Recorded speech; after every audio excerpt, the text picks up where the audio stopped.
Everybody, welcome back. I want to start off with a quote from Stanley J. Baran. He said this in 2002. He said, "Mass media doesn't tell people what to think, just what to think about." That's pretty good, right?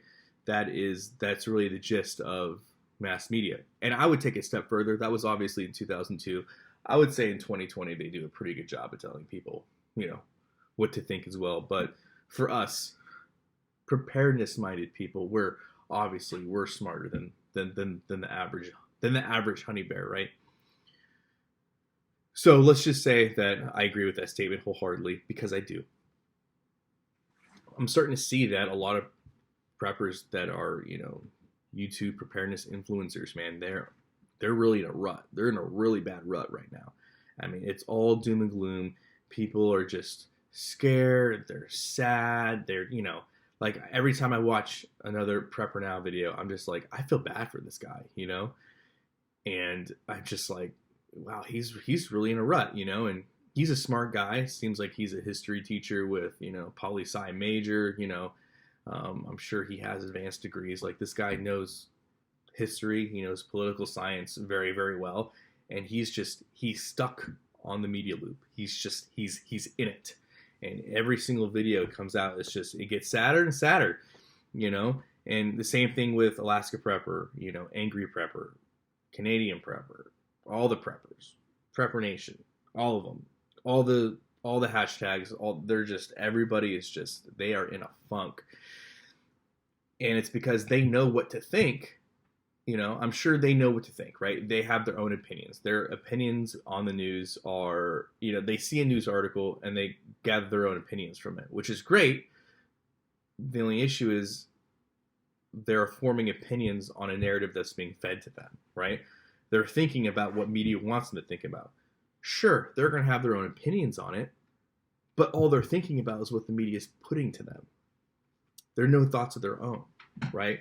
So how do we switch that thinking, and how do we have thoughts of our own? Because realistically, people in the prepper community, no, people in all communities, prepper, sports, house and home and garden, you name it, politics, gaming, everybody is stuck on this election, and that's what it comes down. People are stuck on it, whether this judge is gonna let it go through the Supreme Court, or they're going to challenge it in this state, they're going to challenge this in that state. People are stuck on it, absolutely stuck on it, because this was being fed to them, no matter what side of the aisle you're on. I don't care if you're in the middle, I don't care if you're on the right, I don't care if you're on the left. And it's funny because people will, you have people that are, proud leftists, you have people that are far right, then you have a lot of people that seems like most people, I'm in the middle, and it's like, that's fine, but you're still only thinking about what the media wants you to think about. Take a look at Twitter and Parler, right? Couldn't be totally opposite as far as, how people think, right? Twitter is an echo chamber of liberalism. That's just what it is. Parler is an echo chamber of conservatism. They're echo chambers. And no matter how you want to slice it, if you have a Parler account or you have a Twitter account, you're being fed and told what to at least think about, right? You're thinking about what's being posted. You're looking at it, you're reading something, and then you're forming an opinion. So all mass media has to do is tell you what to think about. Who cares about telling you what to think? But we're going to fixate you on what you should be thinking about. If that's not power, that's that next level power right there. And so when you're looking at it, no wonder people are so angry, upset, scared, tired, nervous. No wonder so many people are just, what do they call it? Fatigued, prepper fatigued, or whatever the fuck they call it. Yeah, if you prepare out of fear, out of being worried, and you're constantly being worried because you're constantly fed worry, and then the news is constantly feeding you worry, and then you have YouTube influencers that are spinning that off to make it more diabolical so that you click on videos and buy products. Yeah, I can see how the average person that is getting into preparedness feels overwhelmed. I get it. You are literally scaring yourself into oblivion. That's what it is.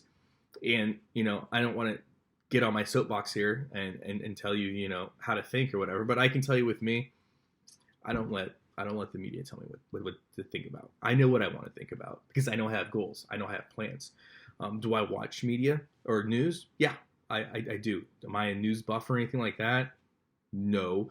Do I try to keep up on current events? Sure. But for me, I have things that I set out to know, right? So let me give you a real life example, because I've already kind of touched up on the election. I think that we understand that people are seeing the news and they're getting scared, and then they see and they watch their preparedness, influencers take that news and make it extremely more diabolical than it ever was meant to be, and it scares you even more. And then they're like, oh, but don't worry, you stockpile and hoard, that'll fix everything. And oh, look at this new flashlight. I don't know what's going to do to help you with the election because it's not, but it's a cool fucking flashlight, so you should totally buy it. I mean, that's YouTube. That's preparedness YouTube 2020 right there. But for me, right, real life example for me. I keep up on agriculture. I like food. You guys are always going to hear me talk about food because I love food. Look at me. Obviously, I love food. I love everything about food. So I am particularly paying very, very, very close attention to commodity prices, especially on different cash crops, right? Because that's going to determine feed availability first and foremost, and then feed costs and stuff like that. And based upon what I'm seeing and based upon what I understand, it's 2020. It's going to be worrisome. I'm just going to leave it at that. And here's the thing. I'm not trying to get you guys to be worried. Just hear me out. Let me finish my thought here. So if you are going to depend on the system 100% completely for feed, it's going to be very 2021 is going to be very worrisome unless we as the U.S. are able to subsidize like we've never subsidized before and import these commodities like we've never imported them before. Feed prices are going to go way up. Now, me as your average nobody homesteader, if you depend on feed, that's going to affect you dramatically. Luckily for me, my cows, most of my animals are ruminants, right? Cow, sheep, even the pigs, they eat grass. I don't have to buy feed for them because if I did, I couldn't afford them, right? Rabbits, the same way, they eat grass. Now, the animals that I have that are most dependent on the system, right? They're my poultry, right? Chickens, turkeys, duck, quail. And so understanding that we have a commodity issue arising, right, in 2021, and without massive oversight and without massive help, right, from government, I don't see how prices are not going to go extremely high, right? And anybody that's watching and understands agricultural news and is paying attention to these, I mean, I can't think of, and unless I'm wrong, please explain to me how I'm wrong, but that's what it's forecasted for. So I can't control that. I can't control commodity prices. I can control commodity prices as much as I can control the election, which is none. But I can do something about it, right? So what do I do? Well, I need to figure out a way to get my flock, my poultry, less dependent on the system. So I'm going to come up with plans, and I've already made, I already made a video on that'll be posting here pretty soon on how I can take those feed costs and bring them way down, right? So that's actionable for me, right? I understand that I can't control the commodity feed prices. I understand that, that's going to happen. But through doing things, through real life change, I can mitigate that to where it's not a problem, right? I can mitigate that to where, cool, you want a bag of feed, $60? Perfect. I mitigated it and I don't need it anymore, right? Because for me, like I said, during my flock, they pasture raise, and during the summer, spring times, it's not a problem. I mean, there's more than enough bugs and insects and things to scratch and compost and all sorts of stuff. There's more than enough. But during the wintertime, there's not, right? And if I want fresh eggs, which also mean fresh meat, if I incubate them, if I want fresh eggs and fresh meat, I have to supplement their feed so that they'll continue laying in the wintertime. So I can continue to have those fresh eggs and fresh meat. So that is something that I can do that's actionable. And yes, I take something that is worrisome and I make it not applicable anymore. So that's just one real life example for me, right? So go after the news that you can do something about. Find out what's important. Because don't get me wrong, at the end of the day, whoever's going to be the next president of the United States, that's a big deal. There's no doubt about it. That's a big deal. But for me, being able to feed my family, that's a big deal too. Because regardless of who the president is, if you're into preparedness, it doesn't matter if it's, Donald Trump or Joe Biden or Kamala Harris or Nancy Pelosi, whoever they put in, because that person is not going to control how I feed my family and how I eat. You know why? Because I'm into preparedness. I'm into real preparedness. What's going on in DC has nothing to do with what's going on in my backyard. Their actions and the actions of capitalism as a whole will affect the global supply chain and will affect certain things. So it's my job as somebody who is into preparedness to make those effects less and less and less applicable to my life. Does that make sense? So I don't have that fear. There's no need to have that fear, because if they want to make commodity prices go through the roof, that's fine. I'm not going to depend on the commodity. And I can do actionable things now to ensure that that's not an issue. That's how I think. I go out and I search and I look for what I need to be a better person, not what they're telling me I need to listen to and think about, what I need to do to be better. Right? And so when the action happens that I can't control, how do I insulate myself from that? How do I keep that from interfering with what I have going on day-to-day life? Right? And I feel like more people would benefit from doing that. I feel like more people would benefit if they made their own thoughts their own. If they woke up in the morning and they said, this is what I'm going to think about. Right? This is what I need to know. This is what I want to know. Because as much as having and stockpiling 1,000 pounds of beans and rices, and you've heard me say this 1,000 times, that's great and all, but guess what? You're liquidating assets. If you're not producing rice and beans, you're liquidating assets. And you're going to liquidate your assets until they're not there anymore. And then what? What's the game plan? Right? So I understand that as soon as you turn your phone on, right, something is being fed to you, right? As soon as you pull up your social media, something is being fed to you. And your brain does what it is supposed to do, right? It takes that information and it comes up with a response, cause and effect. But preppers, you're not creating your own thoughts. You're constantly being on the defensive. You're constantly taking information and reacting to it. That's what you're doing. Information is being thrown at you and you're taking it and you're reacting and taking it and you're reacting. Well, how about you throw a thought out there of all of your own?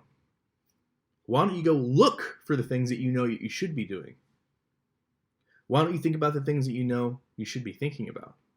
Why don't you appreciate the good things in life that you know you should be appreciating? That's how you should wake up. That's how I wake up every morning. And yes, I'm not perfect.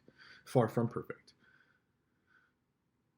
But I know what I need to do, right? Because for me, I mean, let's say I could flip a switch and everything would be great. Everything's kumbaya. There'd be no reason to ever be in preparedness because the stores are always going to have everything magical that you're ever going to need. I would still live this lifestyle. I would still do it without a shadow of a doubt. I'm a homesteader through and through. I was born one, I'm going to die one. And I'm 100% happy and content with that.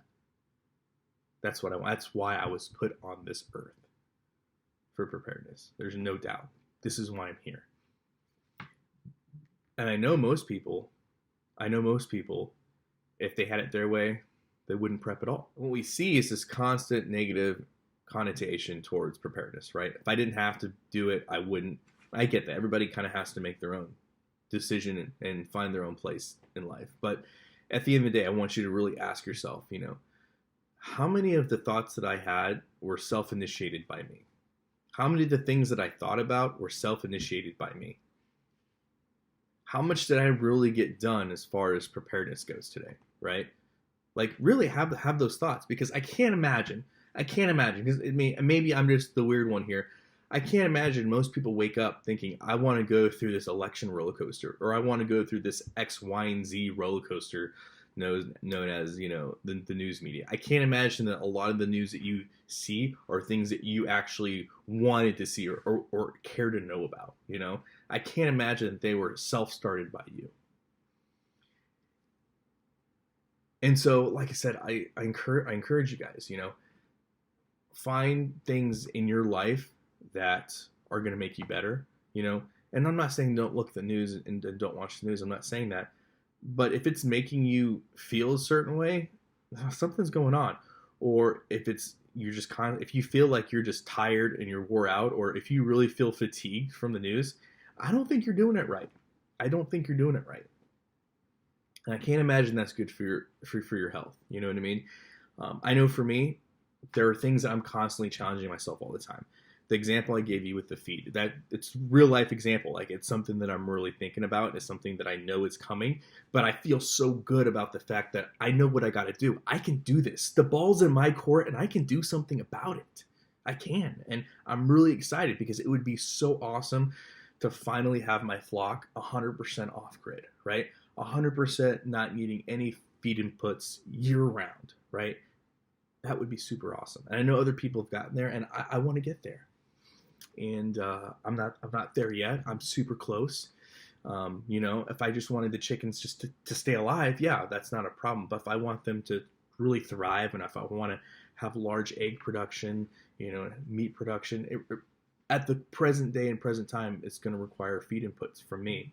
And if I know that the feed inputs are going to go through the roof in 2021 because of what we're seeing forecasted, you know, like I said, it's discerning. You can even call it worrisome, but I can do something about it. I can do something that's actionable, you know? So I highly encourage you guys, go out there, think your own thoughts, be producers. Don't be consumers. I mean, in a kind of a weird way, we all kind of are consumers, but be a producer. Go out there and produce things. Produce something, you know? Like I said, a lot of times, and I really feel like it, you know, in the modern day preparedness, I really think this is the biggest problem. People are constantly you're on the defensive, right? Like I said, you hear something in the news media and it scares you and it worries you. Then you have preparedness influencers that scare you and get you riled up even more. And then the answer is buy this, stockpile this, do that. And so what you're doing is you're constantly defensive. You're getting something and you're constantly running around trying to play catch up, but it's impossible. It's impossible to catch up. It's impossible to be behind the power curve, right? You're constantly always running around like you're late for something. I remember I used to have these dreams all the time where I was in high school again, and I felt like I was in high school, and I was failing classes, and I was running late, and I could just never, no matter how hard I try, I could never catch up. I feel like that's where a lot of you are today, because your thoughts are not your own, right? The things you're thinking about are not your own, and you're constantly playing catch up. Well, change that, guys. Change that around. You focus on what you want to focus on, what you know you need to focus on, and even if you do get worrisome news, you're going to address it. You're going to take care of it. You're going to be a producer. You're going to fix it. It's on your terms. So I highly encourage you guys, sit back, really think, did I start this thought? Is this what I should be thinking about right now? Right? And really focus on being a producer. Don't just be, don't just be defensive. Don't just try to adapt to all the blows that are coming your way. Get out of the situation, start your own journey. Hope you guys liked the video. Hope it was helpful for, somebody out there. Somebody I know needs to hear it. So hope it was helpful for you guys. And as always, guys, long live the Republic.